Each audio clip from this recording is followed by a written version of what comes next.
perícia, o que acontece? Ela pode ocorrer em alguns momentos do processo, tá?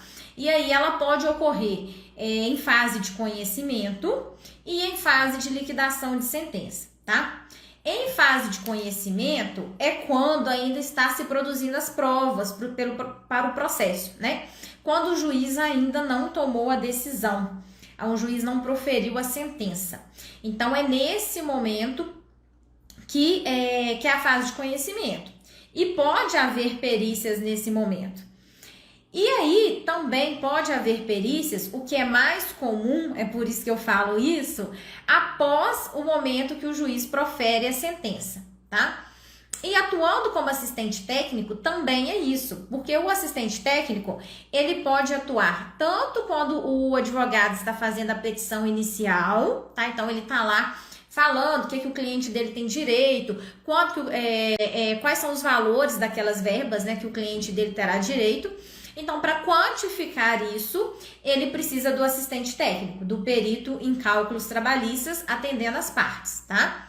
Mas o momento em que o perito, tanto o perito judicial quanto o assistente técnico, são mais procurados, é depois que o juiz profere a sentença. Porque aí o juiz, ele fala assim, não, então de tudo aí, né, aí vem a sentença, o juiz coloca ponto por ponto, aí o juiz coloca lá, horas extras, o autor alegou que tem direito às horas extras, a empresa diz que não tem. Diante das provas, concluo que o autor vai receber horas extras, né? E aí tem que calcular esse valor. E assim o juiz vai fazendo ponto por ponto, tá? E aí, depois, as partes têm um prazo para poder apresentar os cálculos. Ou seja, transformar aquela decisão do juiz em números e falar quanto realmente o autor tem direito a receber. Então, é isso que eu falo, que é cálculo em liquidação de sentença. É após o momento, né, que o juiz já proferiu a sentença e precisa liquidar aquela sentença. E nesse momento, né, há mais nomeações de perito judicial e de assistente técnico. Aliás, a nomeação do perito judicial e a contratação do assistente técnico pelas partes, tá? Por quê? Aí é nesse momento que, às vezes, lá no início, o advogado, o cliente, ele não contratou o assistente técnico, mas nesse momento que a sentença já está proferida, o juiz já falou que ele tem direito, aí sim, as partes têm que apresentar um cálculo bem coeso, entendeu? Bem certo daquilo que o cliente tem direito a receber ou a empresa vai pagar, né, no caso.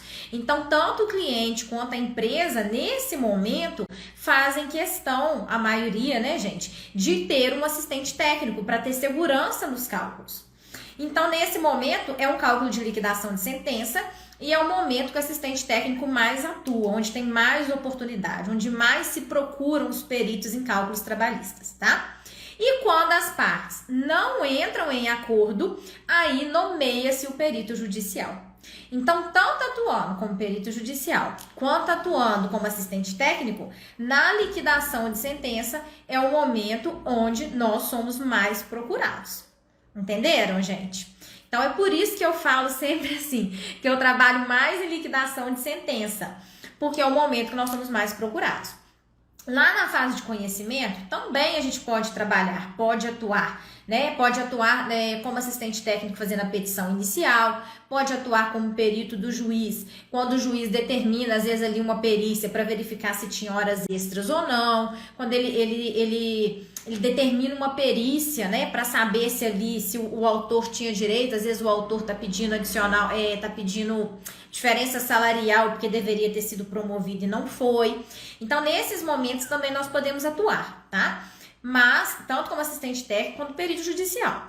Mas, realmente, o momento que a gente tem mais procura e mais nomeação e mais procura como assistente técnico é no momento de liquidação de sentença, que é depois que o juiz proferiu a sentença e mandou apresentar os cálculos.